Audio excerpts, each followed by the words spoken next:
दोस्तों, Bihar police exam के लिए 100 क्वेश्चन का प्रैक्टिस सेट देख लीजिए। इसमें सभी अच्छे लेवल का क्वेश्चन है और यहाँ से एग्जाम में क्वेश्चन पूछा जा सकता है। इस प्रैक्टिस सेट में सभी विषय से प्रश्न है। एग्जाम में सेम इसी तरह का क्वेश्चन पूछा जाएगा। पहला क्वेश्चन है, कार्य तथा सामर्थ्य के मात्रक है क्रमशः। इस क्वेश्चन का सही आंसर क्या होगा आप कमेंट करके बताइए। 5 से 6 सेकंड का आपको समय लेना है। आगे मैथ का भी क्वेश्चन है, मैथ सेक्शन में आपको 1 मिनट का समय लेना है। इस क्वेश्चन में जो पूछा जा रहा है, कार्य तथा सामर्थ्य के मात्रक है क्रमशः। क्रमशः यानी सीरियल से आपको बताना है। सामर्थ्य यानी शक्ति हो गया। अगर आप इस क्वेश्चन का जवाब ए और बी ऑप्शन दिए हैं तो आपका जवाब गलत है। अब चलिए सही आंसर क्या होगा। तो शक्ति P बराबर जो सूत्र होता है, शक्ति यानी पावर, P बराबर जो सूत्र हो गया कार्य बट्टा समय W/T, और कार्य का इंग्लिश नाम होता है वर्क, तो यानी W हो गया, और समय का होगा सेकेंड, समय का मात्रक होता है सेकेंड, और T हो गया यहाँ पर। तो शक्ति बराबर जो सूत्र होता है कार्य बट्टा समय। अब यहाँ से W बराबर क्या हो जाएगा, P गुना T हो जाएगा क्रॉस गुना करने पर। अब चलिए इस क्वेश्चन में पूछा जा रहा है सबसे पहले कार्य का। तो कार्य का यहाँ से क्या हो जाएगा, W बराबर जो हो जाएगा P गुना T। P है यहाँ पर शक्ति का मात्रक, और शक्ति का यहाँ पर क्या होता है, वाट होता है, और T का हो जाएगा सेकेंड, घंटा, ये सभी। तो कार्य का यहाँ से क्या निकल कर आ गया, वाट घंटा आ गया। इसके बाद आपको बताना है सामर्थ्य यानी शक्ति का। P बराबर क्या है, W/T है। W का मात्रक होता है जूल, यानी कार्य का मात्रक है जूल, और T है यहाँ पर तो सेकेंड हो जाएगा, तो जूल प्रति सेकेंड। तो यहाँ से शक्ति का मात्रक आ गया जूल प्रति सेकेंड, और कार्य का आ गया वाट घंटा। वाट घंटा, किलो वाट घंटा, वाट सेकेंड, यह सभी जो है कार्य एवं ऊर्जा का मात्रक है। इसके बाद जूल प्रति सेकेंड, यहाँ से शक्ति का मात्रक आ गया। बिहार पुलिस में होता क्या है कि नॉर्मल नहीं आपसे पूछा जाएगा, सिंपल सा ये नहीं पूछा जाएगा कि कार्य का क्या मात्रक होता है। इस तरह से आपको बनाना पड़ेगा। तो जितने भी बेसिक फॉर्मूला है अगर आपको याद है तो फिर आप आसानी से बना लीजिएगा इस तरह से। तो सही आंसर हो जाएगा वाट घंटा तथा जूल प्रति सेकेंड। अगला क्वेश्चन है, संवेग में परिवर्तन की दर निम्नलिखित में से किसके बराबर होती है। अच्छा सा क्वेश्चन है। संवेग में परिवर्तन की दर निम्नलिखित में से किसके बराबर होती है, यह आपको बताना है इसमें। तो संवेग में परिवर्तन जो होता है आवेग के बराबर, लेकिन यहाँ पर दर दिया हुआ है, यानी टाइम के रिस्पेक्ट में संवेग में चेंज हो रहा है। तो चेंज इन मोमेंटम होता है आवेग इम्पल्स के बराबर, लेकिन दर दिया गया है यानी टाइम के रिस्पेक्ट में। तो बल इसका सही आंसर हो जाएगा, फोर्स के बराबर होता है। अगला क्वेश्चन है, भारत में राज्यों एवं केंद्र शासित प्रदेश की संख्या क्रमशः है। यहाँ से आपको क्लियर नहीं हुआ होगा तो सिंपल सा आपको ये समझना है कि अगर सीधा सा पूछा जाएगा संवेग में परिवर्तन किसके बराबर होता है, तो आवेग के बराबर होता है। अगर यही पूछा जाएगा कि संवेग में परिवर्तन की दर किसके बराबर होता है, तो यह बल के बराबर होता है। चलिए अगला क्वेश्चन है, भारत में राज्यों एवं केंद्र शासित प्रदेश की संख्या क्रमशः है। बेसिक सा क्वेश्चन है, इसका सही जवाब क्या होगा आप कमेंट करके बताइए। अभी वर्तमान में बात करें तो राज्यों की जो टोटल संख्या 8 है, सब केंद्र शासित प्रदेश जो है 9 नहीं 8 है। दादरा नगर हवेली एवं दमन दीव दोनों केंद्र शासित प्रदेश को विलय करके एक बना दिया गया है। तो अब जो है दादरा नगर हवेली एवं दमन दीव एक केंद्र शासित प्रदेश है, और राजधानी दमन है, इसलिए केंद्र शासित प्रदेश 9 से घटकर कितना हो गया, 8 हो गया। राज्यों की संख्या टोटल 28 है और 8 केंद्र शासित प्रदेश है। तो सही आंसर हो जाएगा सी ऑप्शन 28 8। अगला क्वेश्चन, अमीबा और प्रोटोजोआ निम्नलिखित में से किस जगत के अंतर्गत आते हैं। अमीबा, प्रोटोजोआ, यूग्लिना, यह सभी जो है प्रोटिएस्टा के अंतर्गत है। तो प्रोटिएस्टा इस क्वेश्चन का सही आंसर हो जाएगा। अगला क्वेश्चन है, निम्नलिखित में से कौन से कार्बन के अपर रूप है। कार्बन का अपर रूप हीरा एवं ग्रेफाइट तो है ही, और इसके साथ साथ फ्लोरीन भी है। सही आंसर इसका हो जाएगा सभी 1 2 3। यहाँ पर फ्लोरीन नहीं है, फ्लोरीन की परमाणु संख्या F है। फ्लोरीन का जो संकेत होता है F होता है और परमाणु संख्या 9 है। यह फ्लोरीन नहीं है, यहाँ पर फुलेरिन है यह। तो ये आपको याद रखना अच्छे से, फ्लोरीन यहाँ पर नहीं दिया हुआ, फुलेरिन दिया हुआ है। और एग्जाम में पूछा जाता है कि फ्लोरीन का शेप किस तरह से होता है, फुटबॉल की तरह होता है। कई बार एग्जाम में पूछा जाता है। फ्लोरीन की संरचना फुटबॉल के समान होता है। हीरा, ग्रेफाइट, फ्लोरीन, यह तीनों जो है कार्बन के अपर रूप है, और एक तत्व है फ्लोरीन। फ्लोरीन की परमाणु संख्या 9 है। ये वाला फ्लोरीन यहाँ पर नहीं है, यह जो है फुलेरिन है। सही आंसर हो जाएगा सभी 1 2 3। अगला क्वेश्चन है, मोपला विद्रोह 1921 कहाँ हुआ। मोपला विद्रोह 1921 जो हुआ था मालाबार। सही आंसर हो जाएगा। राज्य का नाम अगर पूछा जाता है तो केरल होगा सही आंसर, और यह भी याद रख लेना है वर्ष भी 1921 में हुआ था। अगला क्वेश्चन है, बक्सर के युद्ध के समय बंगाल का नवाब कौन था। अच्छा सा क्वेश्चन है, इसका सही आंसर क्या होगा आप कमेंट करके बताइए।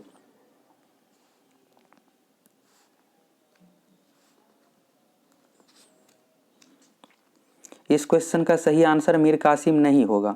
अगर आप मीर कासिम आंसर दिए हैं तो आपका जवाब गलत है। अब इसमें समझ लीजिए थोड़ा सा। 1757 में अंग्रेजों ने मीर जाफर को बंगाल का नवाब बनाया था। इसके बाद 1760 में मीर जाफर के दामाद मीर कासिम को बंगाल का नवाब बनाया। फिर इसके बाद क्या किया गया कि जुलाई 1763 में फिर से मीर जाफर को दोबारा से बंगाल का नवाब बनाया गया था। और बक्सर का जो युद्ध हुआ था 22 अक्टूबर 1764 को, और उस समय जो नवाब था बंगाल का मीर जाफर था, मीर कासिम नहीं था। मीर कासिम को 1763 में हटा दिया गया। हटा इसलिए दिया गया कि अंग्रेज का जो भी ऑर्डर था उसको सही तरीके से नहीं मानता था। इस कारण से मीर कासिम को हटा करके फिर से मीर जाफर को जुलाई 1763 में बंगाल का नवाब बना दिया गया। और बक्सर का जो युद्ध हुआ था 1764 में, तो उस समय भी बंगाल का नवाब जो हो जाएगा मीर जाफर ही था। सही आंसर मीर जाफर हो जाएगा। तो यहाँ से आपको क्लियर हो गया होगा। और बक्सर के युद्ध में अंग्रेजी सेना का नेतृत्व जो किया था हेक्टर मुनरो, यह भी एग्जाम में पूछा जाता है। और बक्सर का युद्ध जो हुआ था 22 अक्टूबर 1764 को, और इस अंग्रेज एवं यहाँ पर जो बंगाल के नवाब मीर कासिम के तरफ से जो था अवध के नवाब सिराजुद्दौला और मुगल बादशाह शाह आलम द्वितीय और मीर कासिम हो गया, तीनों एक तरफ था और अंग्रेज एक तरफ था, यानी दोनों के बीच यहाँ पर संयुक्त युद्ध हुआ था। अगला क्वेश्चन है जी का मान।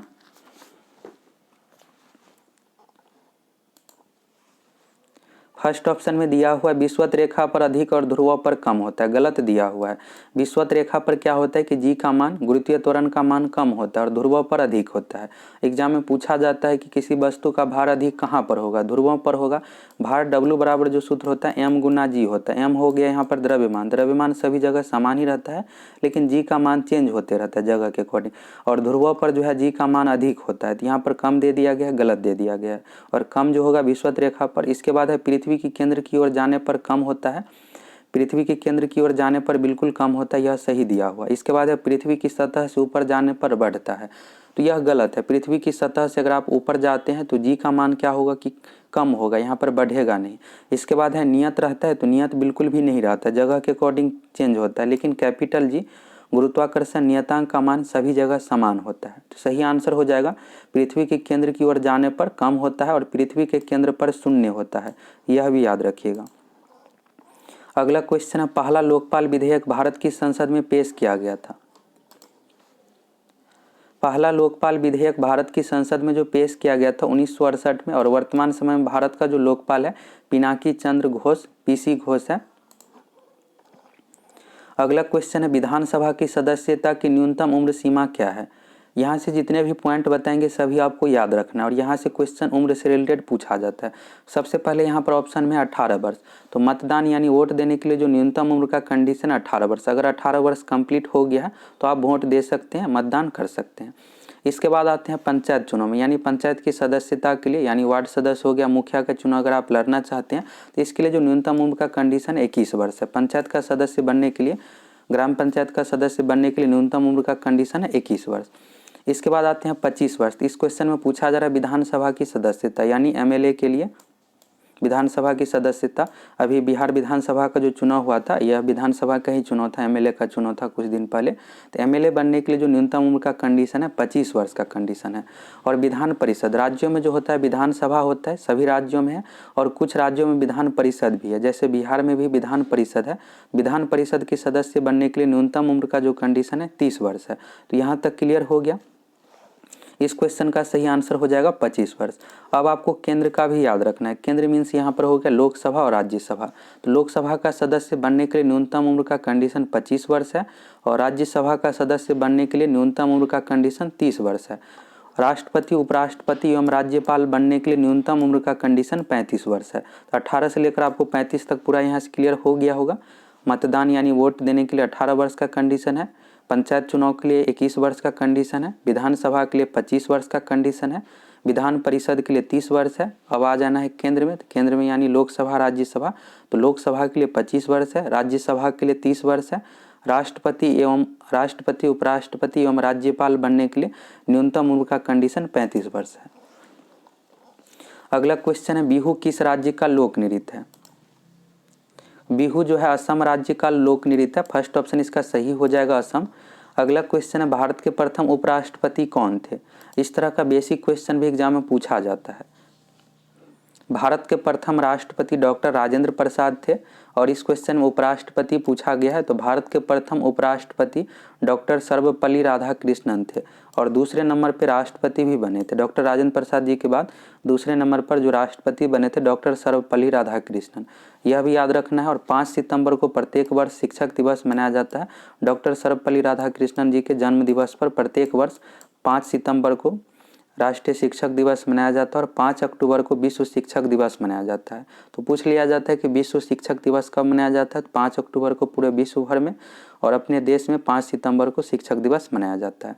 इसके बाद है पंडित जवाहरलाल नेहरू, तो भारत के प्रथम प्रधानमंत्री थे और एग्जाम में पूछा जाता है ये कि भारत के प्रथम उप प्रधानमंत्री कौन थे। सरदार वल्लभ भाई पटेल भारत के प्रथम उप प्रधानमंत्री थे और एम वेंकैया नायडू अभी वर्तमान समय में भारत के उपराष्ट्रपति है, 13वें उपराष्ट्रपति है। अगला क्वेश्चन है भारत में लोधी वंश का आखिरी शासक कौन था। कल आप लोगों को होमवर्क वीडियो में बताए थे कि जितने भी वंश है दिल्ली सल्तनत से रिलेटेड आपको जो याद रखना है, पहला यानी संस्थापक कौन था और अंतिम शासक। तो लोधी वंश का संस्थापक बहलोल लोधी था और इसमें लास्ट का पूछा जा रहा है तो सही आंसर जो हो जाएगा इब्राहिम लोधी। सिकंदर लोधी के पुत्र इब्राहिम लोधी लोधी वंश का आखिरी शासक था। फर्स्ट ऑप्शन इसका सही हो जाएगा। अगला क्वेश्चन है विचलन कोण का मान निर्भर करता है। विचलन कोण का जो मान निर्भर करता है आपतन कोण पर, बी ऑप्शन इसका सही हो जाएगा। और यहाँ से एक और पॉइंट याद रखना है, अगर आपतन कोण अधिक होता है तो विचलन कोण कम होगा, यानी उल्टा रिलेशन होता है। अगर आपतन कोण कम है तो विचलन कोण अधिक होगा, अगर अधिक है तो कम होगा, उल्टा रिलेशन दोनों के बीच में होता है। अगला क्वेश्चन, उपराष्ट्रपति को पद एवं गोपनीयता की शपथ कौन दिलाता है।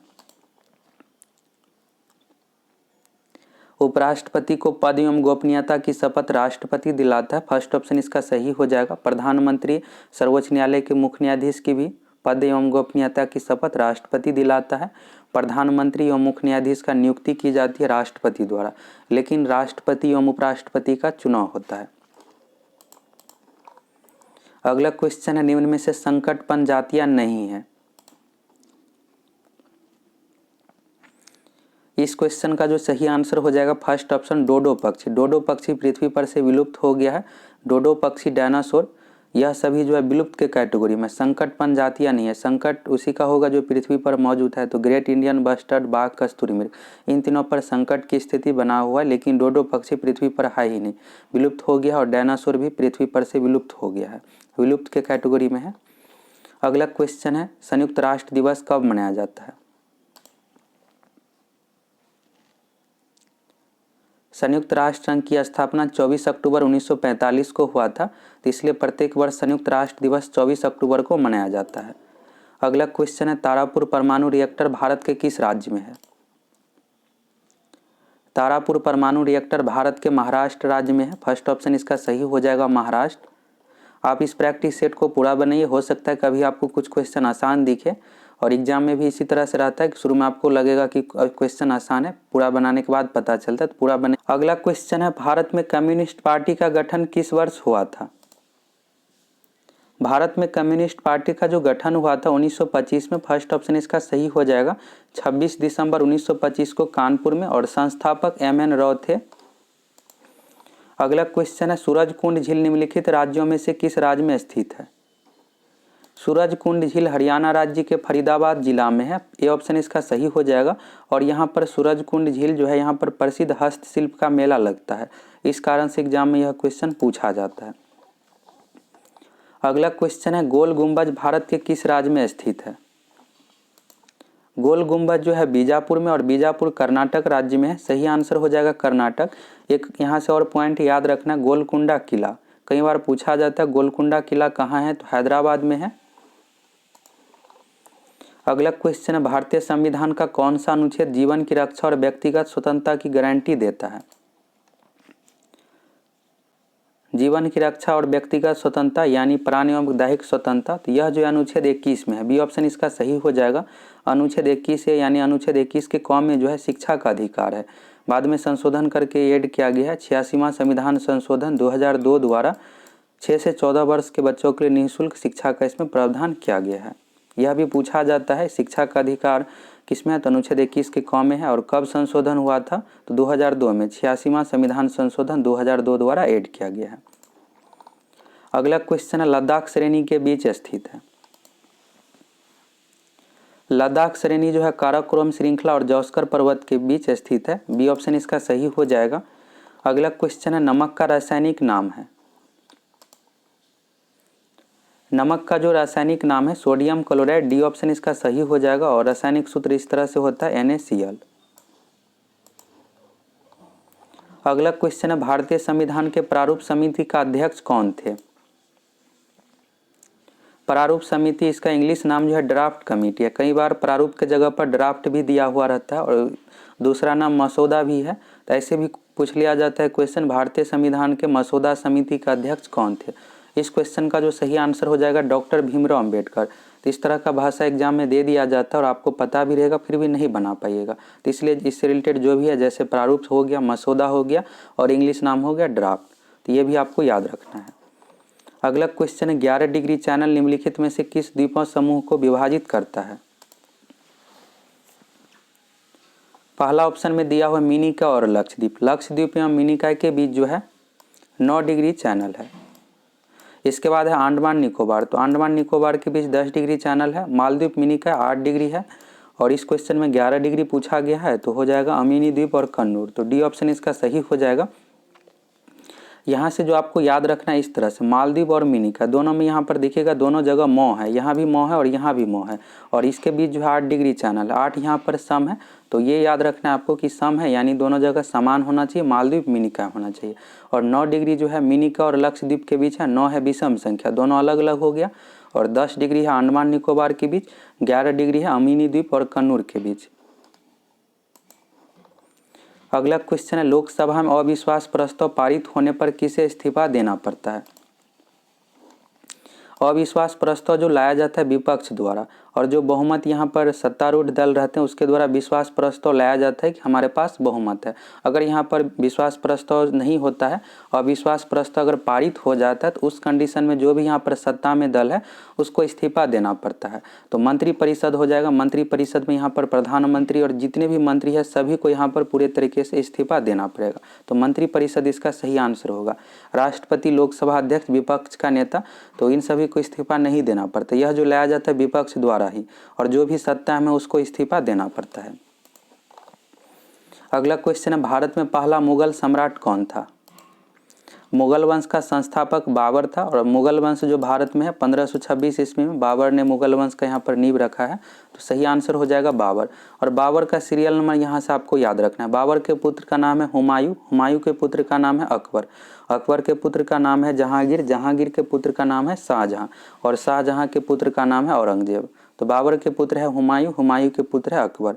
यहाँ से पूछ दिया जाता है दूसरे तीसरे नंबर का अरेंज करने के लिए रहेगा कि मुगल शासक को आप सजाइए। तो बाबर के बाद हो जाएगा हुमायूं, हुमायूं के बाद अकबर। अगला क्वेश्चन है, बिहार में कुल लोकसभा सीटों की संख्या है।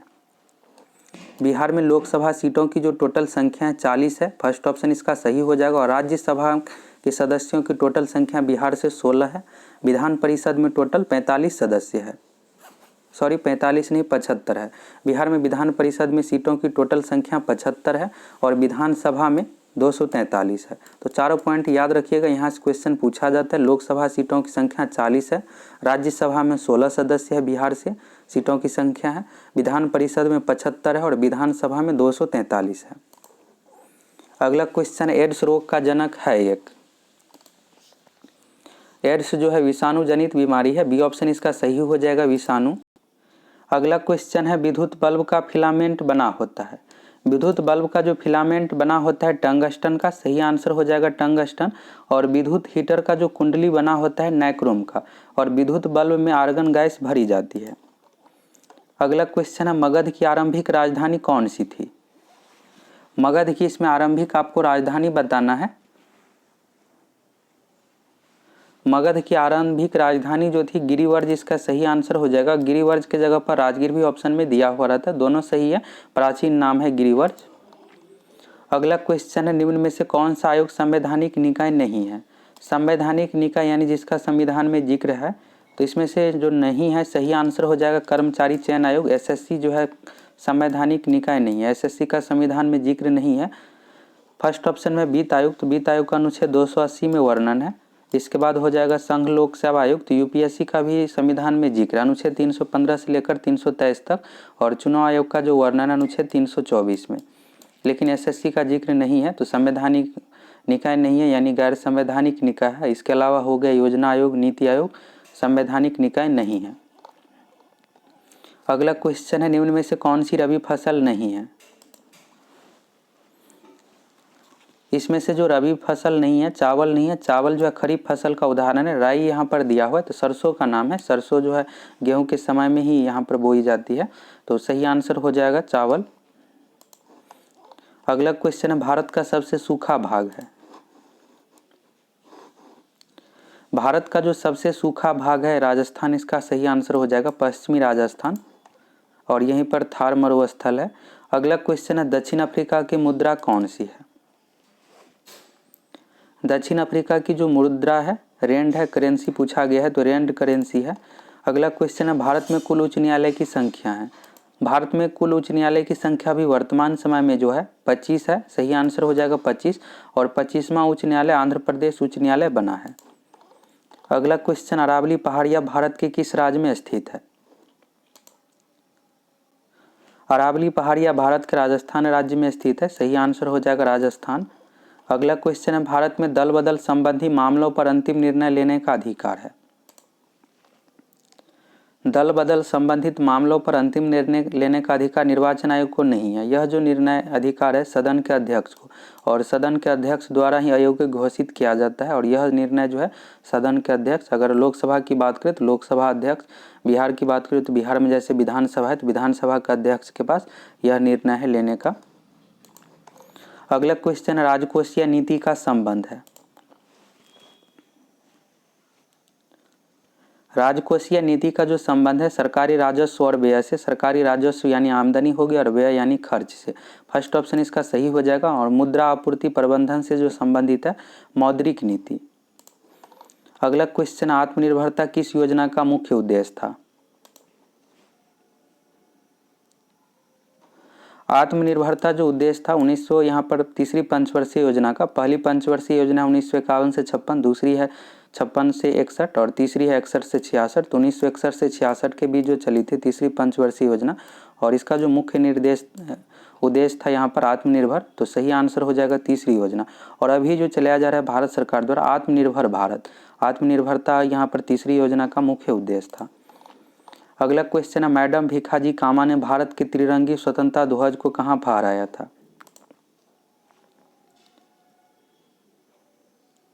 मैडम भीखाजी कामा ने भारत के त्रिरंगी स्वतंत्रता ध्वज को जो फहराया था स्टुटगार्ट में। स्टुटगार्ट जो है जर्मनी में है, और यहाँ पर कई बार जो है स्टुटगार्ट नहीं पूछ करके देश का नाम पूछ दिया जाता है, किस देश में फहराया गया था, तो जर्मनी में। अगला क्वेश्चन है निम्नलिखित में से किस शासक ने चतुर्थ बौद्ध संगीति कश्मीर में आयोजित की।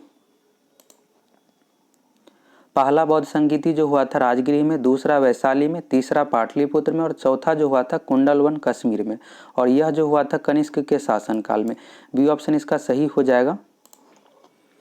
अगला क्वेश्चन है निम्न में से किस भारतीय दर्शन ने परमाणु सिद्धांत का प्रतिपादन किया। दर्शन यानी पुस्तक का इसमें नाम पूछा गया है। परमाणुवाद का जो जनक कहा जाता है महर्षि कणाद को, भारतीय परमाणुवाद का जनक महर्षि कणाद को कहा जाता है, और यह जो पुस्तक है वैशेषिक, इसका सही आंसर हो जाएगा वैशेषिक दर्शन में इसका जिक्र है। अगर ऋषि का नाम पूछा जाएगा तो कणाद आपको याद रखना है, और दर्शन का नाम पूछा जाएगा तो वैशेषिक। एग्जाम के लिए यह इंपॉर्टेंट है, यहाँ से या तो ऋषि का नाम पूछा जा सकता है या फिर दर्शन का नाम पूछा जा सकता है। अगला क्वेश्चन है पिटरा ड्यूरा निम्न में से किससे संबंधित है। पिटरा ड्यूरा जो संबंधित है दीवारों में अर्धकीमती पत्थर जड़कर फूलों की नक्काशी करना। फर्स्ट ऑप्शन इसका सही हो जाएगा। अगला क्वेश्चन 1831 में बुद्धो भगत के नेतृत्व में कोल विद्रोह किस क्षेत्र में हुआ। 1831 में बुद्धो भगत के नेतृत्व में कोल विद्रोह जो हुआ था झारखंड के सिंहभूम जिला में। बी ऑप्शन इसका सही हो जाएगा। कोल विद्रोह पूछा भी जाता है। कोल विद्रोह का नेतृत्व किसने किया था, बुद्धो भगत ने 1831 में।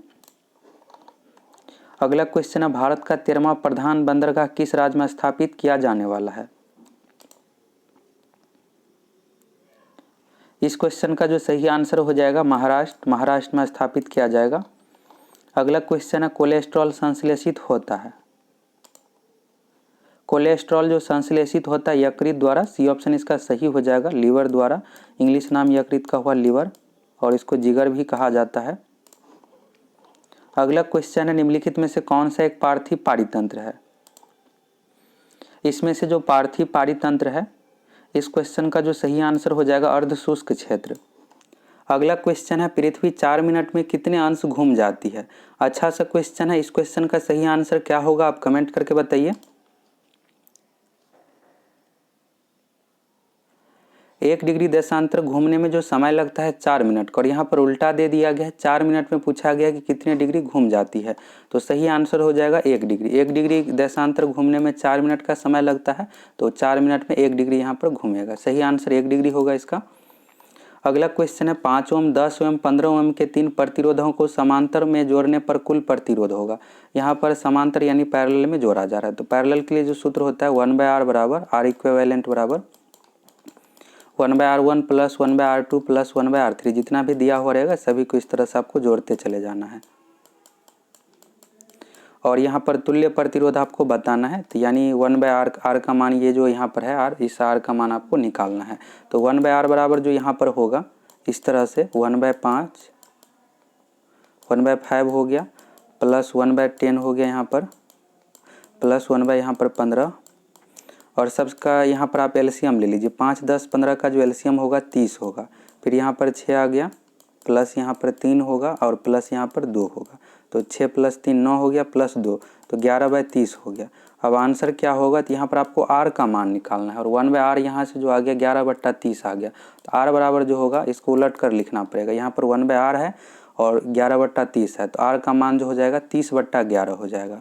तो 30/11 इसका सही आंसर हो गया, 30/11 हो।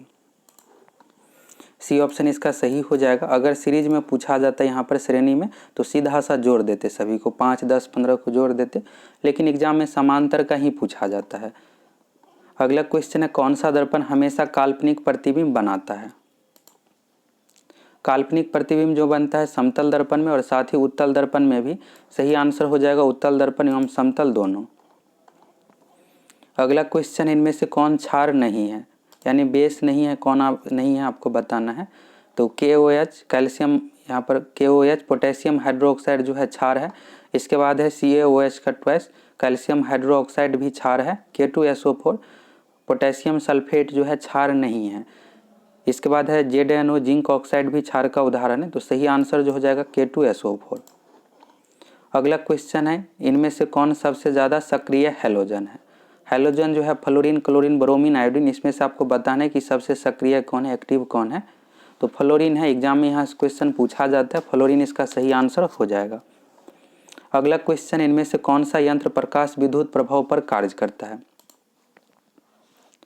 प्रकाश विद्युत प्रभाव पर इस पर जो कार्य करता है फोटो सेल, यानी हो गया यहाँ पर सौर सेल, सौर बैटरी। डी ऑप्शन इसका सही हो जाएगा, प्रकाश विद्युत प्रभाव के सिद्धांत पर कार्य करता है। अगला क्वेश्चन है विद्युत ऋणता का सही क्रम है। विद्युत ऋणता यानी इलेक्ट्रोनिगेटिविटी का आपको सही क्रम बताना है, सबसे अधिक किसका, इस तरह से यहाँ पर सजाकर बताना है।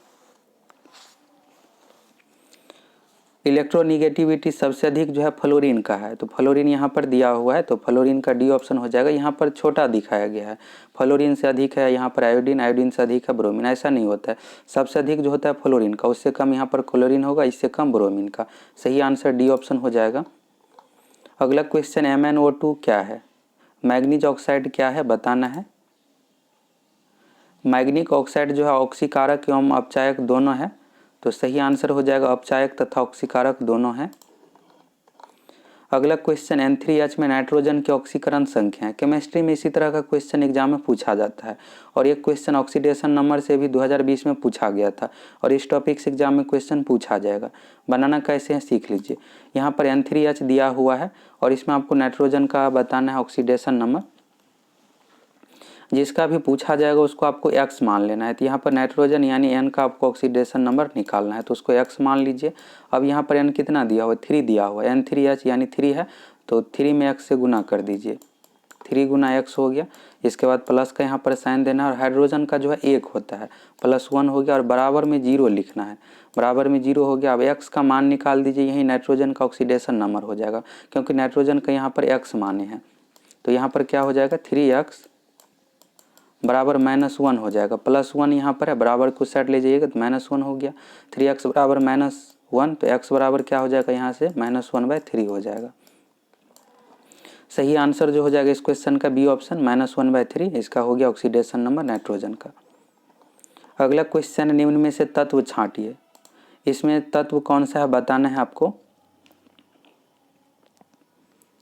इस क्वेश्चन का जो सही आंसर हो जाएगा डायमंड यानी हीरा हो जाएगा। हीरा जो है एक ही प्रकार के कार्बन के परमाणुओं से बना है। तत्व का जो परिभाषा है एक ही प्रकार के परमाणुओं से बना होना चाहिए और डायमंड हीरा जो है एक ही प्रकार के कार्बन परमाणुओं से बना हुआ है। तो सही आंसर हो जाएगा डायमंड यानी हीरा। अगला क्वेश्चन है निम्नलिखित में से अनुचुंबकीय पदार्थ है। अनुचुंबकीय पदार्थ पैरामैग्नेटिक आपको बताना है। तो इसमें से प्लेटिनम जो है अनुचुंबकीय पदार्थ का उदाहरण है। अगला क्वेश्चन है ध्वनि ऊर्जा को विद्युत ऊर्जा में बदलता है। ध्वनि ऊर्जा को जो विद्युत ऊर्जा में बदलता है, अच्छा सा क्वेश्चन है। यहाँ से 4 दिया हुआ ऑप्शन में, तो चारों देख लीजिए अच्छे से। फर्स्ट ऑप्शन में है लाउड स्पीकर। लाउड स्पीकर के लिए क्या चाहिए कि सबसे पहले बिजली चाहिए, तो विद्युत ऊर्जा को ध्वनि ऊर्जा में चेंज करता है लाउड स्पीकर। और माइक्रोफोन यानी माइक में क्या करते हैं, सबसे पहले बोलते हैं, तो यानी ध्वनि को विद्युत ऊर्जा में चेंज करता है। तो सही आंसर हो गया माइक्रोफोन, ध्वनि ऊर्जा को विद्युत ऊर्जा में बदलता है। ट्रांसफार्मर का काम होता है वोल्टेज को चेंज करना, और ट्रांसफार्मर सिर्फ AC करंट पर काम करता है, DC करंट पर काम नहीं करता है। यह भी आपको याद रखना है, एग्जाम में पूछा जाता है। ट्रांसफार्मर लो वोल्टेज को हाई वोल्टेज में चेंज करता है, अगर हाई वोल्टेज है तो उसको लो वोल्टेज में चेंज करेगा, यानी वोल्टेज को चेंज करना ट्रांसफार्मर का काम है। विद्युत मोटर क्या करता है, विद्युत मोटर के लिए सबसे पहले बिजली चाहिए, तो विद्युत ऊर्जा को यांत्रिक ऊर्जा में विद्युत मोटर चेंज करता है। एक होता है डायनेमो, डायनेमो का ही दूसरा नाम जनरेटर भी है। तो जनरेटर का जो काम है यांत्रिक ऊर्जा को विद्युत ऊर्जा में चेंज करना। यहाँ से एक क्वेश्चन एग्जाम में पूछा जाता है। अगला क्वेश्चन है बीज विकसित होता है। बीज जो विकसित होता है बीजांडों में, सही आंसर हो जाएगा इस क्वेश्चन का बीजांड। अगला क्वेश्चन है निम्नलिखित में से कौन सा सुमेलित नहीं है। यहाँ पर फसल दिया हुआ और फसल से संबंधित रोग दिया हुआ है, तो इस टॉपिक से भी एग्जाम में क्वेश्चन पूछा जाता है। फर्स्ट ऑप्शन में है मटर और पाउडरी मिल्ड्यू, सही दिया हुआ है यहाँ पर, यह सुमेलित है। इसके बाद है सेब, तो सेब फसल में अग्नि निर्जा रोग होता है, सही है। मूंगफली में टिक्का रोग, बिहार फॉरेस्ट गार्ड में पूछ लिया गया था यह क्वेश्चन, किस फसल में टिक्का रोग होता है, तो मूंगफली में। और गेहूं में यहाँ पर मिली बग है, तो गलत है। मिली बग जो रोग होता है सरसों फसल में, यहाँ से याद रखिएगा कि मिली बग जो होता है सरसों में, गेहूँ में नहीं होता है। गेहूँ में जो होता है रस्ट रोग, इसको लाल सरंद रोग भी कहा जाता है रस्ट को। तो गेहूं यह जो है यहाँ पर डी ऑप्शन में, यह सुमेलित नहीं है। मिलीबग जो है सरसों फसल में होता है और गेहूं में रस्ट रोग होता है। अगला क्वेश्चन है होमोसेपियंस किसका वैज्ञानिक नाम है। होमोसेपियंस मनुष्य का वैज्ञानिक नाम है। ऑप्शन के अकॉर्डिंग इस क्वेश्चन का जो सही आंसर हो जाएगा आधुनिक मानव। अगला क्वेश्चन है निम्नलिखित विटामिनों में से कौन सा एक रक्त के स्कंदन में कार्य करता है। स्कंदन यानी क्लॉटिंग थक्का में कार्य करता है, तो रक्त के थक्का बनाने में जो सहायक है विटामिन के इसका सही आंसर हो गया। अगला क्वेश्चन है निम्नलिखित में से किसकी कोशिका में कोई एंजाइम नहीं होता है। विषाणु के कोशिका में कोई एंजाइम नहीं होता है, सही आंसर जो हो जाएगा विषाणु। अगला क्वेश्चन 122 डिग्री का मान सेल्सियस में होगा। यहाँ से क्वेश्चन एग्जाम में पूछा जाता है और सिंपल सा फ़ारेनहाइट और सेल्सियस में चेंज करने से रिलेटेड एग्जाम में क्वेश्चन पूछा जाता है। तो यहाँ से आपको एक सूत्र याद रखना है, C/5 बराबर जो सूत्र होता है, C है यहाँ पर डिग्री सेल्सियस, F-32/9, F हो गया यहाँ पर फ़ारेनहाइट, F-32/9। अगर आपको यह सूत्र याद है तो बना लीजिएगा, यहाँ से क्वेश्चन एग्जाम में पूछा जाता है। इस सूत्र को आप याद रख लीजिए, C/5 बराबर हो गया F-32/9। अब अप्लाई कैसे करना है तो समझ लीजिए। क्वेश्चन में जो दिया हुआ फ़ारेनहाइट, तो F के जगह पर यहाँ पर मान रख देना है। अगर सेल्सियस दिया हुआ रहता तो C के जगह पर मान रख देते। अब इस तरह से हो गया, C/5 बराबर हो गया यहाँ पर F-32/9। F के जगह पर कितना मान है, 122 डिग्री फ़ारेनहाइट का मान चेंज करना है। तो 122 - 32 हो गया और 9 हो गया, तो 122 में से 32 घटाइएगा तो कितना हो जाएगा, 90 हो गया, और 90/9 हो गया, 90 में 9 से भाग दीजिएगा तो 10 होगा। अब c/5 बराबर कितना हो गया, 10 हो गया। तो c का मान यहाँ से कितना आ जाएगा, 50 आ जाएगा। 10 में 5 से गुना कीजिएगा तो 50 डिग्री सेल्सियस। यही इस क्वेश्चन का सही आंसर हो गया। सिंपल सा आप सूत्र को याद रखिए, c/5 बराबर होता है F-32/9। जो भी क्वेश्चन में दिया हुआ रहेगा, अगर सेल्सियस में मान दिया हुआ रहेगा 50 डिग्री सेल्सियस का मान फ़ारेनहाइट में बताइए, तो c के जगह पर 50 रख देना और f का मान आ जाएगा। इस इक्वेशन से सिंपल सा बना लेना है आपको। सही आंसर जो हो जाएगा इस क्वेश्चन का 50 डिग्री सेल्सियस। अगला क्वेश्चन है इंग्लिश से संबंधित। क्वेश्चन में कहा जा रहा है choose the appropriate translation for the Hindi sentence given. यहाँ पर एक हिंदी वाक्य दिया हुआ और इसका ट्रांसलेशन क्या होगा बताना है। क्वेश्चन इस तरह से है, भारत के प्रथम राष्ट्रपति डॉक्टर राजेंद्र प्रसाद थे। सभी ऑप्शन को देख लीजिए, सिंपल सा ही ट्रांसलेशन है। इसका सही आंसर क्या होगा आप कमेंट करके बताइए। भारत के प्रथम राष्ट्रपति डॉक्टर राजेंद्र प्रसाद थे। फर्स्ट ऑप्शन नहीं होगा। अगर आप इस क्वेश्चन का आंसर फर्स्ट ऑप्शन दिए हैं तो आपका जवाब गलत है। इसमें दिया हुआ इस तरह से, doctor Rajendra Prasad was the first president of India. इसका मीन्स ये हुआ डॉक्टर राजेंद्र प्रसाद भारत के प्रथम राष्ट्रपति थे, जो कि यहाँ पर उल्टा हो गया। इसमें जो दिया हुआ है भारत के प्रथम राष्ट्रपति, तो पहले भारत के प्रथम राष्ट्रपति होना चाहिए। सही आंसर जो हो जाएगा B option, the first president of India was doctor Rajendra Prasad. और थर्ड ऑप्शन में यहाँ पर इज का प्रयोग है, यहाँ पर था दिया हुआ है तो इज तो बिल्कुल भी नहीं होगा। और यहाँ पर डी ऑप्शन में फर्स्ट शब्द नहीं है, फर्स्ट वर्ड नहीं दिया हुआ, इस कारण से नहीं होगा। तो सही आंसर जो हो जाएगा इस क्वेश्चन का B option, the first president of India was doctor Rajendra Prasad. अगला क्वेश्चन है चूज द करेक्ट सेंटेंस। यहाँ पर 4 वाक्य है, एक ही से संबंधित और सबसे सटीक कौन होगा आपको बताना है। सिंपल सा ही अभी क्वेश्चन है। सही आंसर क्या होगा कमेंट करके बताइए। फर्स्ट ऑप्शन में दिया हुआ है Mohan is the most tall student in the class. इसका मीन्स ये हुआ कि मोहन अपने क्लास में सबसे लंबा है। अब इसका सही ट्रांसलेशन यहाँ पर क्या है आपको बताना है वाक्य। यहाँ पर टॉल के जगह पर जो होना चाहिए टॉलेस्ट होना चाहिए, तो बी ऑप्शन इसका सही हो जाएगा। Mohan is the tallest student in the class. Mohan अपने क्लास में सबसे यहाँ पर लंबा विद्यार्थी है। अब यहाँ पर आपको लगेगा कि टॉलर क्यों नहीं होना चाहिए। टॉलर जो होता है किसी के कंपेयर में, अगर मोहन को राम से यहाँ पर कंपेयर करते, मोहन राम के तुलना में लंबा है तो उस कंडीशन में टॉलर होता है, कंपेयर के कंडीशन में। और मोहन जो अपने क्लास में सबसे लंबा है तो इस कारण से टॉलेस्ट होगा। बिल्कुल सही है, बी ऑप्शन इसका सही हो जाएगा। अगला क्वेश्चन है choose the correct antonym of honest. तो सिंपल सा ही है, एंटोनम मीन्स होता है विपरीतार्थक शब्द, ऑनेस्ट का आपको उल्टा बताना है। और साइनोनम एक होता है, तो इसके साइनो मीन्स होता है पर्यायवाची और एंटो मीन्स होता है विपरीतार्थक। ऑनेस्ट मीन्स होता है ईमानदार, तो ईमानदार का क्या हो जाएगा विपरीतार्थक शब्द बेईमान हो जाएगा। तो बेईमान जो होता है डिसऑनेस्ट मीन्स, सी ऑप्शन इसका सही हो जाएगा। बाकी यहाँ पर तीनों जो भी स्पेलिंग है सभी गलत है, कोई भी यहाँ पर सही नहीं। इनऑनेस्ट ऐसा मीनिंग नहीं होता है, मीनिंगफुल शब्द नहीं है। और डिसऑनेस्ट बेईमान का है, तो सही आंसर हो जाएगा सी ऑप्शन। अगला क्वेश्चन है choose the correct part of speech of the underline word. Part of speech 8 है, नॉन पर नॉन एडजेक्टिव वर्ब, उसी से रिलेटेड यहाँ पर आपको बताना है। यहाँ पर एक वाक्य दिया हुआ it is a unique book. Unique क्या है आपको बताना है, इसमें से नॉन एडजेक्टिव एडवर्ब क्या होगा इसमें से बताना है आपको। It is a unique book का मीन्स यह हुआ कि यह एक यूनिक पुस्तक है, यह एक पुस्तक है। और यहाँ पर यूनिक शब्द जो है पुस्तक की यहाँ पर विशेषता बतलाता है, इस कारण से एडजेक्टिव हो जाएगा, विशेषण इसका सही आंसर हो जाएगा। अगर यहाँ पर वेरी शब्द जुड़ जाता है, it is a very unique book, तो उस कंडीशन में वेरी जो होता है एडवर्ब होता, तो यहाँ पर एडजेक्टिव इसका सही आंसर होगा। अगला क्वेश्चन है fill in the blank with giving suitable option we thought. यहाँ पर एक वाक्य दिया हुआ और खाली स्थान में क्या होगा आपको बताना है।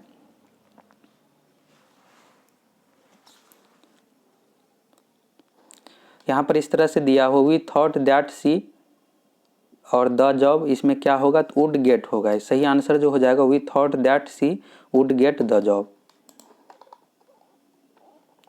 अगला क्वेश्चन है यहाँ पर अंडरलाइन का मीन्स आपको बताना है क्या होगा। यहाँ पर जो वाक्य है इस तरह से they are not at fully developed, यानी वह अभी पूरी तरह से विकसित नहीं हुआ है, तो क्या होगा बताना है आपको। तो मैच्योर जो होता है पूरी तरह से विकसित हो गया उसको कहा जाता है इम्पार्शियल मीन्स होता है निष्पक्ष, और एडल्ट मीन्स वयस्क यानी यंग हो गया है, और एमेच्योर इसका सही आंसर हो जाएगा। डी ऑप्शन इसका सही होगा, एमेच्योर यानी पूरी तरह से अभी विकसित नहीं हुआ है। अगला क्वेश्चन है, यहाँ पर सफिक्स बताना है। सफिक्स मीन्स होता है प्रत्यय यानी लास्ट में जुटेगा, और प्रीफिक्स मीन्स होता है उपसर्ग, शुरू में जुटता है। तो फ्रेंड में यहाँ पर क्या जुटने के बाद एक सार्थक शब्द हो जाएगा, तो फ्रेंडशिप एक सार्थक शब्द है। फ्रेंड मीन्स होता है मित्र, और फ्रेंडशिप्स मीन्स होता है मित्रता। डी ऑप्शन इसका सही हो जाएगा। जिस तरह से हिंदी में हो गया ता प्रत्यय, मित्र में ता जोड़कर मित्रता, इसी तरह से यहाँ पर शिप जुड़कर फ्रेंडशिप हो जाएगा, मित्र का हो जाएगा मित्रता, प्रत्यय जुट रहा है यहाँ पर शिप। अगला क्वेश्चन है, select the option that means the same as the given idiom. यहाँ पर आइडियम दिया हुआ है to split hairs. To split hairs का यहाँ पर आइडियम आपको बताना है क्या होगा। इस क्वेश्चन का जो सही आंसर हो जाएगा to engage in discussion irrelevant details, C option इसका सही हो जाएगा। अगला क्वेश्चन मैथ से संबंधित है। क्वेश्चन है 81 गुने 82 गुने 83 गुने 89 तक गुना करना है, और इसमें आपको इकाई अंक बताना है। तो इकाई अंक निकालने के लिए आपको 81 गुने 82 से गुना नहीं करना है। यहाँ पर जो आपको लेना है सिर्फ इकाई अंक। 81 में इकाई अंक 1 है, 82 में 2 है, 83 में 3 है, और यहाँ पर क्या होगा कि बीच में 84 भी आएगा, फिर 85 भी आएगा, इस तरह से 89 तक लेना है। तो 1 गुने 2 गुने 3 गुने 4 गुने 5, यहाँ पर इकाई अंक से सिर्फ आपको मतलब है। अब मान लीजिए यहाँ पर 2 में 3 से गुना किए 6 हुआ, 6 में 4 से गुना किए 24 हुआ, 24 तक आप छोड़ दीजिए, भूल जाइए 2 है, 4 सिर्फ लीजिए और आगे गुना करके इस तरह से आपको चेक करना है। और इसमें लॉजिक आपको ये ध्यान रखना है कि यहाँ पर 83 है, इसके बाद 84 है, और यहाँ पर 85 आएगा। यहाँ पर क्या है, 82 में 2 इकाई अंक और यहाँ पर 85 में 5 इकाई अंक है। 2 में आप 5 से गुना कीजिएगा तो कितना हो जाएगा, 10 हो जाएगा, और यहाँ पर इकाई अंक कितना आ गया, 0 आ गया। अब 0 से किसी भी अंक में गुना होगा तो 0 ही आएगा, तो इसलिए इस क्वेश्चन में जो इकाई अंक होगा 0 हो जाएगा। फर्स्ट ऑप्शन इसका सही हो जाएगा। अगर इस तरह का क्वेश्चन पूछा जाता है तो आपको 2 और 5 इसमें ढूंढना है। अगर 2 5 आ गया तो इसका मीन्स यह है कि यहाँ पर 0 होगा। अगर सीरियल से नहीं रहता है, मान लीजिए यहाँ पर 83 से शुरू किया जाता और 89 तक दिया जाता, तब आप क्या करते, 3 में 4 से गुना करने पर 12 होता है, 2 लेते, फिर 2 से आगे नेक्स्ट में गुना करते, इस तरह से आपको गुना कर लेना है। और बहुत टफ नहीं पूछा जाता है क्वेश्चन, ऐसा ही पूछा जाएगा कि आप 1 मिनट में बना लीजिएगा, ये नहीं कि आपको गुना करना पड़ेगा, इस तरह का क्वेश्चन नहीं पूछा जाता, सिर्फ आपको लास्ट से गुना करना है। सही आंसर 0 हो जाएगा।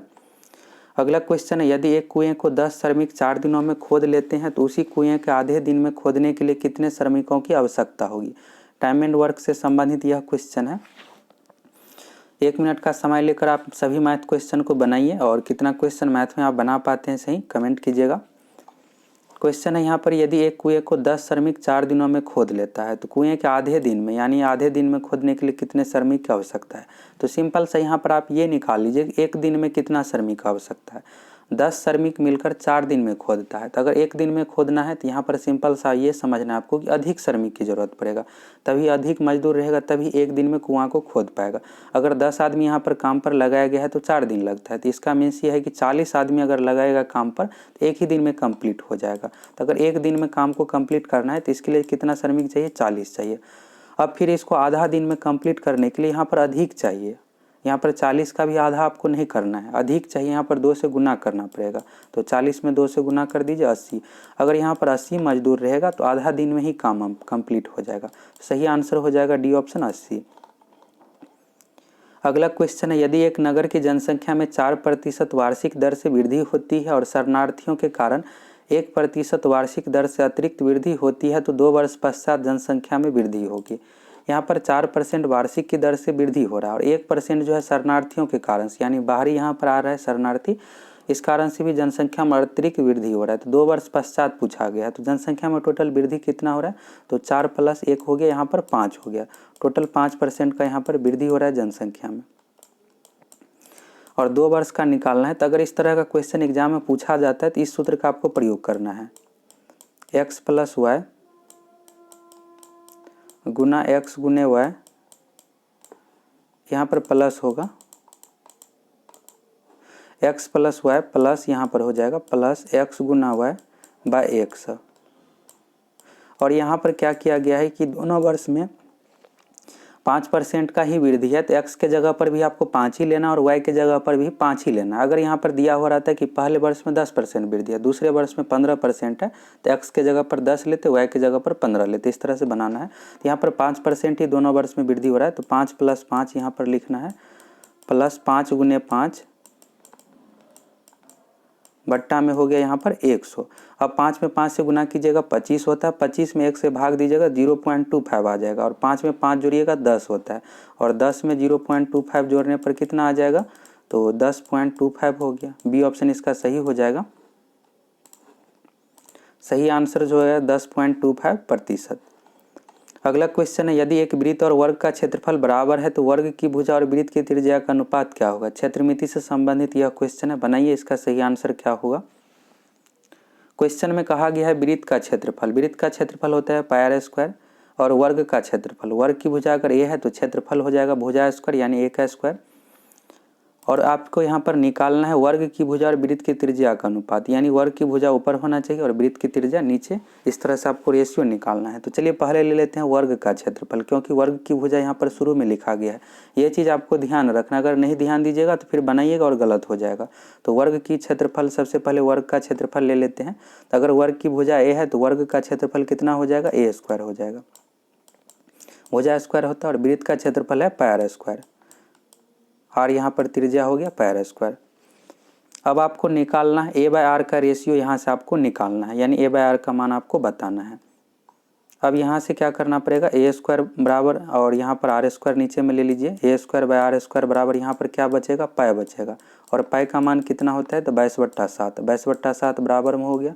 अगर आप यहाँ पर लिखना चाहते हैं तो π के बट्टा में 1 भी लिख सकते हैं, नहीं तो a²/r² बराबर π बचेगा यहाँ से।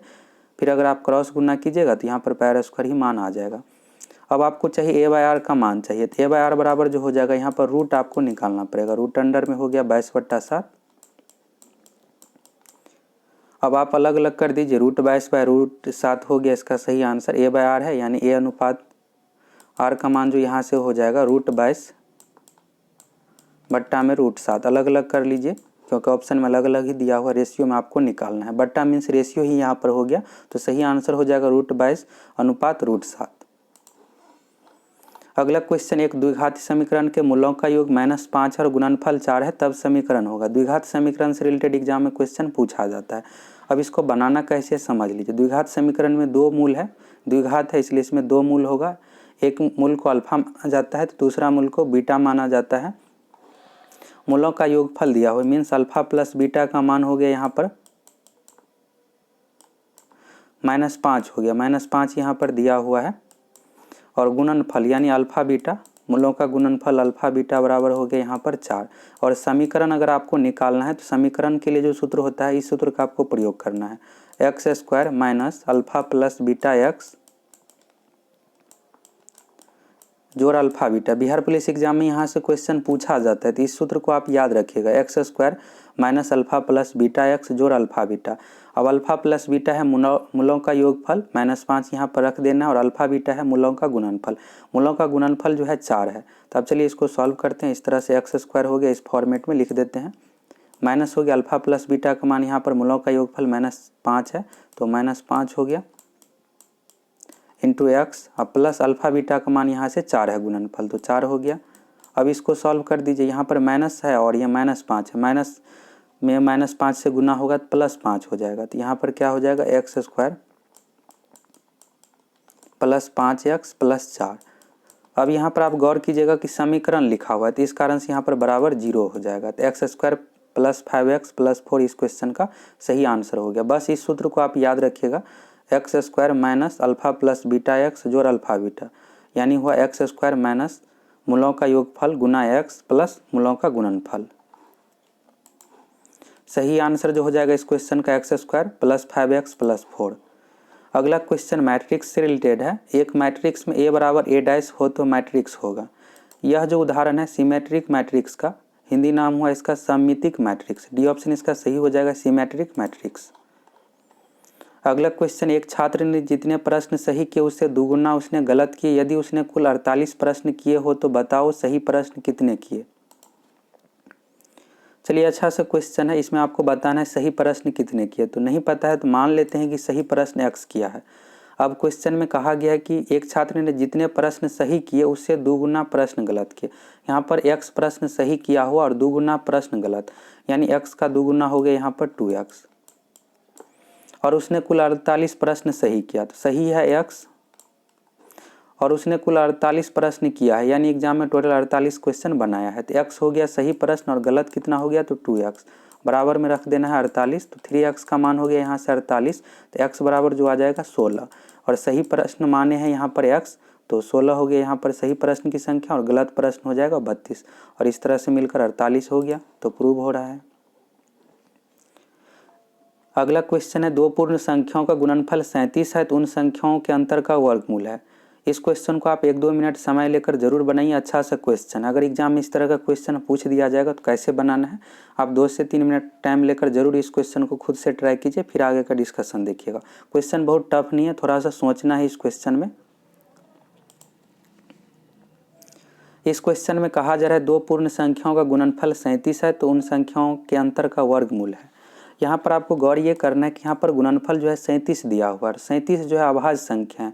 अभाज्य संख्या जो है किसी दूसरे से यानी विभाजित नहीं होता और इसका कोई फैक्टर नहीं होगा।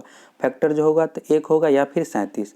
तो दो संख्याओं का गुणनफल, तो यहाँ पर जो हो जाएगा पहली संख्या 1 और दूसरी संख्या 37, यही हो गया गुणनफल। यहाँ पर 1 में 37 से गुना कीजिएगा तभी 37 होगा, क्योंकि 37 जो है अभाज्य संख्या है तो इसका कोई यहाँ पर फैक्टर नहीं होगा। इसके बाद है उन संख्याओं के अंतर का वर्गमूल। अंतर अब आपको निकालना है, पहली संख्या 1 है और दूसरी संख्या यहाँ पर 37 हो गया। अब दोनों का अंतर लीजिएगा तो 37 - 1 कर दीजिए, कितना हो गया 36 हो गया। अब इसके बाद कहा जा रहा है उन संख्याओं के अंतर का वर्गमूल, यानी 36 का वर्गमूल आपको निकाल देना है, तो 6 आ जाएगा इसका सही आंसर। तो सिंपल सा ही क्वेश्चन है। Bihar SSC inter level mains 25 दिसंबर 2020 को यह क्वेश्चन पूछा गया था, तो 6 इसका सही आंसर हो जाएगा। अगर इस तरह का क्वेश्चन एग्जाम में पूछा जाता है थोड़ा सा सोच लीजिएगा। अगर आप एक्स वाई पर बनाइएगा तो बहुत ज़्यादा यहाँ पर दिक्कत होगा और जल्दी इसका आंसर भी नहीं आएगा। तो 37 इसका सही आंसर हो जाएगा। अगला क्वेश्चन, एक समांतर श्रेणी में यदि S5 बराबर 35 तो S4 बराबर 22 तब पाँचवा पद होगा। समांतर श्रेणी में S5 का मीन्स ये हुआ कि 5 पदों का योगफल यहाँ पर 35 दिया हुआ है और 4 पदों का योगफल 22 दिया हुआ है, पाँचवा पद आपको बताना है। चलिए इस क्वेश्चन का भी सही आंसर क्या होगा आप कमेंट करके बताइए। बहुत टफ क्वेश्चन नहीं है, नॉर्मल ही है। समांतर श्रेणी में 5 पद इस तरह से 1 2 3 यहाँ पर लिख रहे हैं, पद लिख रहे हैं। यहाँ पर 1 2 3 हो गया, 4 हो गया और 5 हो गया। सबसे पहले यहाँ पर 5 पदों का योगफल 35 है। 1 से लेकर 5 पदों का योगफल, शुरू से लेकर 5 पदों का योगफल यहाँ पर 35 दिया हुआ है। इसके बाद यहाँ पर दिया हुआ S4 4 पदों का योगफल 22 है। 1 से लेकर 4 पदों का योगफल जो है यहाँ पर 22 है। तो पाँचवा पद निकालना है। पाँचवा पद निकालने के लिए सिंपल सा आपको क्या करना पड़ेगा, 1 से लेकर 5 तक का योगफल 35 है और 1 से लेकर 4 तक का योगफल 22 है। पाँचवा पद क्या हो जाएगा, 5 पदों का योगफल माइनस 4 पदों का योगफल। तो 5 पदों का योगफल कितना है, 35 है। 35 में से 22 घटा दीजिए, यही इसका आंसर आ गया। 13 हो गया इसका सही आंसर। बस इस तरह से सिंपल सा ही बना लेना है आपको। 13 हो गया। एग्जाम में क्या होता है कि ज़्यादातर लॉजिकल ही क्वेश्चन पूछा जाता है। ये नहीं है कि आपको बहुत ज़्यादा टफ क्वेश्चन पूछा जाएगा, इसके लिए आपको बहुत ज़्यादा कैलकुलेशन करना है, थोड़ा सा सोचना है। 13 इसका सही आंसर हो जाएगा। अगला क्वेश्चन हिंदी से संबंधित है। क्वेश्चन है कवि का स्त्रीलिंग रूप है। यहाँ से एग्जाम में क्वेश्चन पूछा जाता है। कवि का स्त्रीलिंग, यहाँ पर जो बी ऑप्शन में दिया हुआ कवयत्री, यह नहीं है। सही आंसर जो हो जाएगा कवयत्री, क व यहर्षिकार त्र दीर्घिकार। और यहाँ से अच्छे तरीके से स्पेलिंग देख लीजिए। शुद्ध अशुद्ध से रिलेटेड भी यहाँ से क्वेश्चन पूछा जाता है। तो कवि का जो स्त्रीलिंग रूप है कवयत्री है, क व यहर्षिकार त्र दीर्घिकार होता है। अगला क्वेश्चन है दिनकर किस रस के कवि माने जाते हैं। दिनकर वीर रस के कवि माने जाते हैं। सही आंसर हो जाएगा रामधारी सिंह दिनकर जी से रिलेटेड यह क्वेश्चन है। वीर रस इसका सही आंसर हो जाएगा। अगला क्वेश्चन है हार की जीत कहानी के कहानीकार है। हार की जीत जो कहानी है बाबा भारती एवं खड़ग सिंह के बीच। बाबा भारती के पास एक घोड़ा रहता है और खड़ग सिंह उस बाबा भारती से घोड़ा छीन लेता है, बाद में उस घोड़ा को लौटा देता है। इस कहानी में इसी का जिक्र है। तो हार की जीत कहानी के कहानीकार जो है सुदर्शन है। फर्स्ट ऑप्शन इसका सही हो जाएगा। अगला क्वेश्चन है निम्नलिखित में से कौन सा कहानी संग्रह फणीश्वर नाथ रेणु का नहीं है। इसमें से फणीश्वर नाथ रेणु का जो नहीं है, सही आंसर हो जाएगा डी ऑप्शन, गरीबी हटाओ। गरीबी हटाओ जो है रविंद्र काली, आदिम रात्रि की महक, अग्निखोर, अच्छे आदमी, यह सभी कहानी संग्रह जो है फणीश्वर नाथ रेणु का है, लेकिन गरीबी हटाओ नहीं है, रविंद्र काली का यह है। अगला क्वेश्चन है, प्रयत्न के आधार पर ल किस प्रकार की ध्वनि है। अगर आप वर्णमाला से संबंधित इंपोर्टेंट क्वेश्चन का वीडियो नहीं देखें तो देख लीजिए, वर्णमाला टॉपिक्स एग्जाम में क्वेश्चन पूछा जाता है और यहाँ से 50 इंपोर्टेंट क्वेश्चन करवाए हैं और इसका क्लास भी चैनल पर उपलब्ध है, तो देख लीजिएगा, अच्छे से क्लियर कर लीजिएगा। प्रयत्न के आधार पर ल जो है पार्श्विक का उदाहरण है, फर्स्ट ऑप्शन इसका सही हो जाएगा। उत्क्षिप्त के अंतर्गत ड ढ होता है, ड हो गया और ढ उत्क्षिप्त के अंतर्गत है। इसके बाद र जो होता है लुंठित होता है, यह भी पूछा जाता है कि र किस प्रकार की ध्वनि है, तो लुंठित है। पार्श्विक का उदाहरण ल है और उत्क्षिप्त का उदाहरण ड ढ है। अगला क्वेश्चन है, नौ वर्ण का उच्चारण स्थान है, यह छोटा न है यहाँ पर, तो न जो होता है यह ट ठ ड ढ न में होता है, टवर्ग के अंतर्गत, और टवर्ग का जो है यह मूर्धा से संबंधित है, टवर्ग का उच्चारण स्थान मूर्धा है, सही आंसर हो जाएगा मूर्धा। और यहाँ पर वत्सर्य है, तो वत्सर्य जो है मसूढ़ा का यहाँ पर नाम दिया हुआ है, इसी को मसूढ़ा कहा जाता है, दंतमूल भी कहा जाता है। मूर्धा इसका सही आंसर हो जाएगा। और यहाँ पर यह न जो हो गया इस तरह से न, इसका जो उच्चारण स्थान है दंत है। अगला क्वेश्चन है, कूप मंडूक होना का अर्थ है, इसका सही आंसर क्या होगा, आप कमेंट करके बताइए।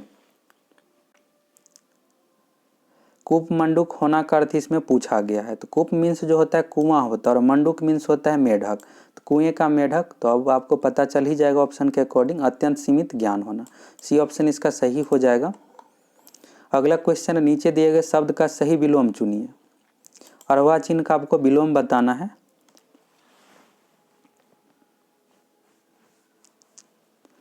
अर्वाचीन का जो अर्थ होता है नया होता है और अर्वाचीन का जो विलोम होगा प्राचीन, सही आंसर जो हो जाएगा सी ऑप्शन प्राचीन। नूतन, नव्य और नवीन, यह तीनों मिलता ही शब्द है, अर्वाचीन से मिलता जुलता शब्द है। अर्वाचीन मीन्स होता है नया और यहाँ पर नया का ही यहाँ पर पर्यायवाची है सभी, लेकिन प्राचीन इसका उल्टा हो जाएगा। अगला क्वेश्चन है, प्रथम खेलो इंडिया यूनिवर्सिटी गेम का आयोजन किस राज्य में किया गया है। प्रथम खेलो इंडिया यूनिवर्सिटी गेम का जो आयोजन किया गया उड़ीसा राज्य में, भुवनेश्वर शहर में। और अगर विश्वविद्यालय का नाम पूछा जाता है तो कलिंगा विश्वविद्यालय, याद रखिएगा। अगला क्वेश्चन है, बिहार के किस जिला में नागा नकटी पक्षी विहार है। एग्जाम के लिए यह क्वेश्चन बहुत ही इंपॉर्टेंट है और इस बार बहुत ज़्यादा न्यूज में रहा था। बिहार का पहला पक्षी महोत्सव कालरव यहीं पर मनाया गया है और यह जो है जमुई जिला में, सी ऑप्शन इसका सही हो जाएगा। मुख्यमंत्री नीतीश कुमार जी ने उद्घाटन किया था। क्वेश्चन ऐसे भी पूछा जा सकता है कि बिहार का पहला पक्षी महोत्सव का नाम क्या है, तो कालरव है, यहाँ पर कालरव हो गया इस तरह से। और नागा नकटी डैम भी एग्जाम में पूछा जा सकता है, पक्षी विहार के जगह पर अगर इस तरह से पूछा जाता है नागा डैम कहाँ है तो जमुई जिला में, नकटी डैम कहाँ है तो जमुई जिला में, नागा नकटी पक्षी विहार जो है जमुई जिला में है, सी ऑप्शन इसका सही हो जाएगा। और कुछ पक्षी विहार बिहार से रिलेटेड देख लीजिए। सुहियान पक्षी विहार भोजपुर जिला में है, गोगा बिल पक्षी विहार कटिहार जिला में है और नागा नकटी जमुई जिला में है। अगला क्वेश्चन बिहार से रिलेटेड ही है, बिहार से रिलेटेड इसी तरह का क्वेश्चन एग्जाम में पूछा जाता है। क्वेश्चन है, बिहार में वह जिला जहां वर्ष 2001 से 11 की अवधि में सर्वाधिक 10 के जनसंख्या वृद्धि दर अंकित की गई है, वह है। सर्वाधिक 10 के जनसंख्या वृद्धि दर वाला जो जिला है मधेपुरा है, फर्स्ट ऑप्शन इसका सही हो जाएगा। अगला क्वेश्चन है, वर्तमान समय में भारतीय अंतरिक्ष अनुसंधान संगठन के अध्यक्ष कौन है। भारतीय अंतरिक्ष अनुसंधान संगठन के अध्यक्ष, यानी यहाँ पर इसरो का पूरा नाम दिया हुआ है, तो इसरो के जो अभी वर्तमान समय में चेयरमैन है के सिवन, सी ऑप्शन इसका सही हो जाएगा। अगला क्वेश्चन है, निम्न में से कौन सा सुमेलित नहीं है। यहाँ पर राज्य, केंद्र शासित प्रदेश और राज्यपाल आपको बताना है। फर्स्ट ऑप्शन में है जम्मू कश्मीर, तो जम्मू कश्मीर का भी वर्तमान राज्यपाल मनोज सिन्हा है, सही है। और जम्मू कश्मीर के पहले यहाँ पर उपराज्यपाल होगा, केंद्र शासित प्रदेश में उपराज्यपाल होता है, तो जम्मू कश्मीर का भी वर्तमान उपराज्यपाल मनोज सिन्हा है और जम्मू कश्मीर के पहले उपराज्यपाल गिरीश चंद्र मुर्मू थे। इसके बाद है यहाँ पर त्रिपुरा का, तो यहाँ पर जो दिया हुआ है त्रिपुरा यह गलत दिया हुआ है, यह सुमेलित नहीं है। त्रिपुरा के अभी वर्तमान राज्यपाल है रमेश बैस, आर्यन रवि नागालैंड के राज्यपाल है। इसके बाद है बिहार का फागू चौहान, तो सही है। मेघालय का सत्यपाल मलिक, यह भी सही है। अगला क्वेश्चन, एक आहार श्रृंखला में शाकाहारी है। आहार श्रृंखला से रिलेटेड एग्जाम में क्वेश्चन पूछा जाता है, इसको आप समझ लीजिए। आहार श्रृंखला में 3 चरण होता है। पहला होता है उत्पादक, उत्पादक के अंतर्गत हरे पेड़ पौधा हो गया। इसके बाद होता है उपभोक्ता, यानी हरे पेड़ पौधे को जो खाएगा उपभोक्ता के अंतर्गत है। अब यहाँ पर उपभोक्ता को सड़ा गला के जो नष्ट करता है उसको अब घटक कहा जाता है। अब घटक के अंतर्गत हो गया जीवाणु कवक। और उपभोक्ता का 3 चरण होता है। पहला हो गया उत्पादक में, उत्पादक के अंतर्गत हरे पेड़ पौधा। दूसरा है उपभोक्ता, उपभोक्ता के अंतर्गत 3 चरण होता है, प्राथमिक, द्वितीयक, तृतीयक। इस तरह से प्राथमिक के अंतर्गत हो गया शाकाहारी। शाकाहारी सबसे पहले यानी हरे पेड़ पौधे को खाएगा, जैसे हिरन है, हिरन यानी घास को यहाँ पर हो गया और पौधे को खाएगा। और हिरन को कौन खाएगा, तो बाघ, बाघ है मांसाहारी के अंतर्गत हो गया, तो द्वितीयक उपभोक्ता हो गया। और तृतीयक उपभोक्ता के अंतर्गत उसको रखा जाता है जो शाकाहारी एवं मांसाहारी दोनों है, जैसे कौवा हो गया, मनुष्य हो गया, पक्षी, यह सभी शाकाहारी और मांसाहारी दोनों होता है, तो उसको तृतीयक के अंतर्गत रखा जाता है। अब इस क्वेश्चन में ऑप्शन के अकॉर्डिंग सही आंसर क्या होगा, तो एक आहार श्रृंखला में शाकाहारी जो है प्राथमिक उपभोक्ता के अंतर्गत है, तो सही आंसर हो जाएगा उपभोक्ता। फर्स्ट ऑप्शन इसका सही हो जाएगा। अगला क्वेश्चन है निम्नलिखित में से कौन सा सुमेलित नहीं है, इसमें से कौन सा गलत है आपको बताना है। समस्थानिक से रिलेटेड यह क्वेश्चन है। कोबाल्ट 60 समस्थानिक का प्रयोग, कोबाल्ट का संकेत होता है CO, तो इस तरह से भी दिया जा सकता है कि CO 60 का प्रयोग। तो शरीर के अंतरंग के अर्बुद का उपचार, अर्बुद मीन्स होता है गांठ, शरीर के अंदर गांठ यानी कैंसर के उपचार के लिए, कैंसर रोग में गांठ हो जाता है एक तरह से, तो इसके लिए उपचार के लिए तो सही दिया हुआ। इसके बाद है गोल्ड 198 रेटिना दोषों का उपचार, तो यह गलत है। इसके बाद आयोडीन 131, आयोडीन का संकेत होता है और I-131 का प्रयोग थायराइड अर्बुद का उपचार, यह भी सही है। इसके बाद है फास्फोरस 32, फास्फोरस का संकेत P होता है, P32 का प्रयोग श्वेत रक्तता का उपचार, यह भी सही दिया हुआ है। अगला क्वेश्चन है पूर्वोत्तर भारत के 7 बहनों में से कौन सा राज्य शामिल है। सही आंसर क्या होगा आप कमेंट करके बताइए, और 100 में से आप कितना क्वेश्चन सही बनाए हैं कमेंट करके बताइएगा। और वीडियो आप लोगों को कैसा लगा कमेंट करके ज़रूर बताइएगा। अगर आप चैनल पर नए हैं तो सब्सक्राइब करके ज़रूर जुड़ जाइए। यहाँ से एग्जाम में क्वेश्चन पूछा जाता है। अभी हाल फिलहाल में जो भी एग्जाम लिया गया है सभी में पूर्वोत्तर भारत की 7 बहनों से रिलेटेड एग्जाम में क्वेश्चन पूछा गया है। तो देख लीजिए 7 बहनों में जो शामिल राज्य है असम, अरुणाचल प्रदेश, मेघालय, मणिपुर, मिजोरम, त्रिपुरा, नागालैंड। सिक्किम, हिमाचल प्रदेश इसमें शामिल नहीं है, असम भी शामिल है, पश्चिम बंगाल शामिल नहीं है। तो यहाँ से 7 नाम याद कर लीजिएगा, एग्जाम के लिए आपका एक क्वेश्चन यहाँ से क्लियर हो जाएगा। अब इस क्वेश्चन में पूछा जा रहा है कि कौन सा राज्य शामिल है, तो मणिपुर शामिल है, बाकी हिमाचल प्रदेश, सिक्किम, पश्चिम बंगाल इसमें शामिल नहीं है। तो इस तरह से 100 क्वेश्चन कंप्लीट हो गया है और एग्जाम में भी सेम इसी पैटर्न पर क्वेश्चन पूछा जाएगा।